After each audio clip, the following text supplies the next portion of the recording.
اللہ علیہ کا ایک واقعہ معروف ہے۔ آپ کہیں جا رہے تھے اپنے ساتھیوں کے ساتھ، تو رستے میں دیکھا کچھ تاتاری شراب پی رہے ہیں، تو شیخ الاسلام ابن تیمیہ رحمہ اللہ نے دیکھا اور خاموش رہے۔ آپ کے ساتھیوں نے تاتاریوں کو منع کیا کہ جناب یہ آپ کیا کر رہے ہیں، شراب پی رہے ہیں، آپ حرام کام کر رہے ہیں، آپ حرام کام نہ کرو، شراب سے بچو، شراب اللہ کی حرمت ہے۔ تو شیخ الاسلام ابن تیمیہ رحمہ اللہ نے اپنے ساتھیوں کو سمجھایا کہ بھائی دیکھیں، یہ تاتاری ہیں، یہ شراب پی رہے ہیں، انہیں شراب پینے دیں۔ یہ جب شراب نہیں پئیں گے، شراب کو چھوڑ دیں گے تو پھر آپ کا قتل عام کریں گے، تو آپ کا قتل عام شراب پینے سے زیادہ برا ہے۔ یہ شراب چھوڑ دیں گے تو پھر مسلمانوں کو مارنے کی طرف آ جائیں گے، کیونکہ تاتاریوں کا کام ہی یہی تھا کہ وہ مسلمانوں کو مارتے تھے یا شراب پی لی۔ تو ان کو شراب پینے دیں، جب تک یہ شراب میں دھت ہے اس وقت تک مسلمان ان سے محفوظ رہیں گے۔ گویا شیخ الاسلام نے ایک بہت بڑا قاعدہ سمجھایا ہے اسلام کا، اور یہ اسلام کا قاعدہ ہے کہ جب بڑے فساد سے بچنا ہو تو چھوٹا فساد قبول کر لینا چاہیے۔ ہمارے ہاں فتوے کا شوق بڑا رواج پا رہا ہے۔ ہم میں سے ہر دوسرا شخص فتویٰ دینے کی طرف آتا ہے، اور ہم پرانے طریقوں سے لوگوں کو ہینڈل کرنے کی کوشش کرتے رہتے ہیں۔ مثلا فلاں مولوی صاحب کا بائیکاٹ کر دو جی، اس نے میرے عقیدے کے خلاف بات کی ہے، فلاں شخص کا بائیکاٹ کر دو، اس نے میرے نظریے کے خلاف بات کی ہے، فلاں کا بائیکاٹ کر دو جی، وہ مجھے پسند نہیں ہے، وہ بھانڈ ہے، وہ مراسی ہے، وہ اس طرح اور اس طرح کا شخص ہے۔ تو یہ جو فتوے کا شوق ہے، یہ شوق بہت عجیب ہے۔ کیوں؟ اس کی ایک وجہ ہے، ہمارے اسلام پر ایک بہت بڑا اعتراض یہ داغا جاتا ہے کہ اسلام اور اسلام کے ماننے والے، بلکہ ٹوٹلی طور پر مذہب کا ماننے والا جو ہوتا ہے وہ اس میں برداشت نہیں ہوتی، وہ عدم برداشت بہت زیادہ رکھتا ہے۔ ٹھیک ہے، ہم میں برداشت نہیں ہوتی، رسول اللہ کی توہین برداشت نہیں ہوتی، ہم سے برداشت نہیں ہوتی، اسلامی شاعر کا مذاق اڑانا ہم سے برداشت نہیں ہوتا، یہ تو ہمارا رائٹ ہے اور ہم برداشت نہیں کر سکتے، کبھی بھی نہیں کریں گے،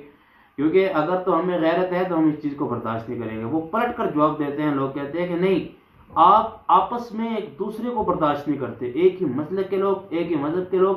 ایک ہی محلے کے لوگ، ایک ہی گھر کے لوگ ایک دوسرے کو برداشت نہیں کرتے، کیوں؟ وہ ایک دوسرے کے نظریے کے خلاف جا رہے ہوتے ہیں۔ ہم جب مثال پوچھتے ہیں تو وہ ہمارے سامنے فتوے لا کے کھڑے کر دیتے ہیں کہ فلاں مولوی صاحب ہیں، وہ بھی آپ ہی کے مسلک کے ہیں، فلاں مولوی صاحب ان کے خلاف بول رہے ہیں، فلاں مولوی صاحب نے فلاں مولوی صاحب کے خلاف تحریک کھڑی کی ہوئی ہے، فلاں نے فلاں کے خلاف تحریک کھڑی کی ہوئی ہے، اور پابندیاں لگائی جا رہی ہیں، ان کو اسٹیج پہ نہ بلاؤ، ان کو اپنے پاس نہ بلاؤ، ان کے پاس بیٹھنے نہ دو۔ طالب علم کو سمجھایا جاتا ہے کہ طالب علم اس کے پاس نہ بیٹھے۔ تو یہ جو طریقہ واردات ہے، یہ ایک بہت بڑے اعتراض کا دروازہ ہوا کر دیتا ہے، جو اس وقت اہل اسلام پر اہل الحاد کی طرف سے کیا جاتا ہے، یا دیگر مذاہب باطلہ کی طرف سے کیا جاتا ہے۔ مذاہب کی طرف سے خیر یہ سوال کم آتا ہے، الحاد کی طرف سے یہ اعتراض بہت زیادہ آتا ہے۔ تو ایک ایسے وقت میں جب الحاد بہت زیادہ پھیل رہا ہے تو ہمیں چھوٹی چھوٹی برائیاں اپنے ہی حضرات کی اگنور کرنی چاہیے۔ مثلا ایک مولوی صاحب اگر کچھ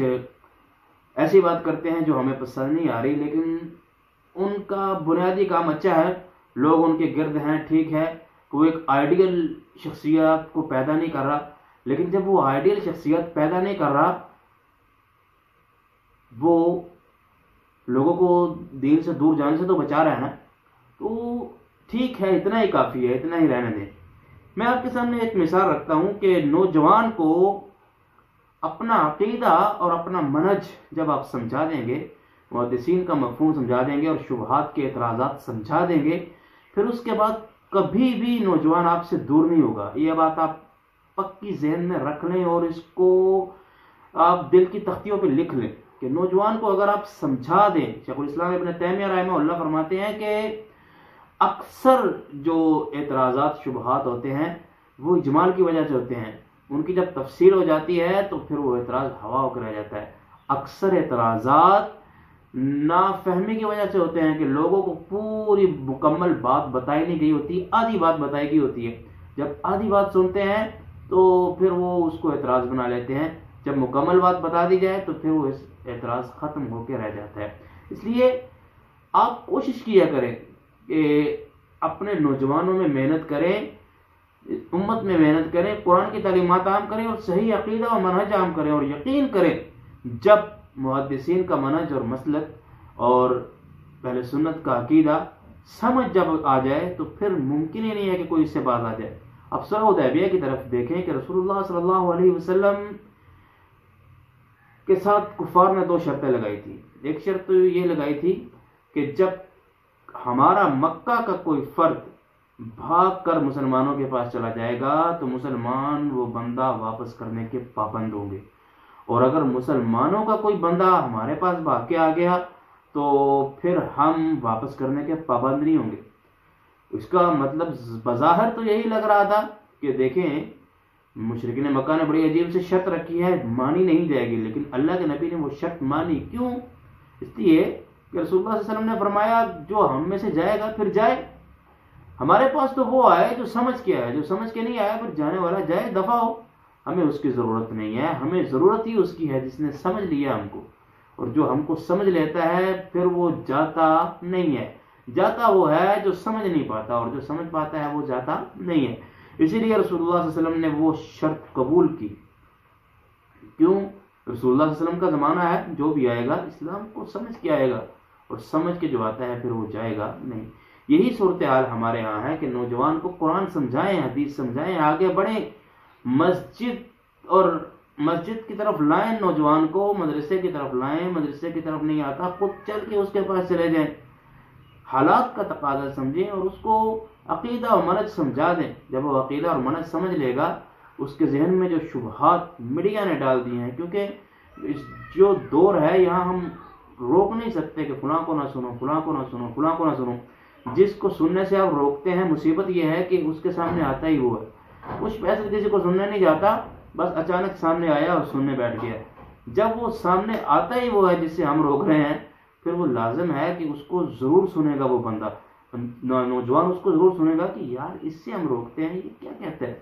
ہاں، ایسے افراد جو بہت زیادہ گھٹیا قسم کے لوگ ہوں، ان کا رد ضروری ہے، ان کا رد اس انداز میں کریں کہ جو انہوں نے شبہات پھیلائے ہیں ان کے شبہات کا رد کرتے جائیں، اور سننے سے اگر آپ ایسے بندے کو روکتے ہیں جو آپ کی بات تسلیم کرتا ہے اور جو آپ کی بات مان سکتا ہے تو پھر ٹھیک ہے، آپ حالات کا تقاضا دیکھ کر منع کریں کہ بیٹا یہ نہ دیکھو، یہ کام کرو اور وہ کام نہ کرو۔ بسا اوقات ایک آدمی کو آپ ایک سچا عالم دین سننے سے بھی روک سکتے ہیں، یہ تو حالات کا تقاضا ہوتا ہے۔ مثلاً ایک عالم دین بہت گہری ابحاث میں چلا جاتا ہے تو شکوک والے ذہن کو ہم وہ عالم دین سننے کا کبھی نہیں کہیں گے کہ یار اس عالم دین کو سننا۔ کیوں؟ ایک بندے کے ذہن میں پہلے ہی شکوک ہیں تو وہ جب گہری ابحاث آئیں گی تو شکوک بڑھنے کا خدشہ ہو سکتا ہے۔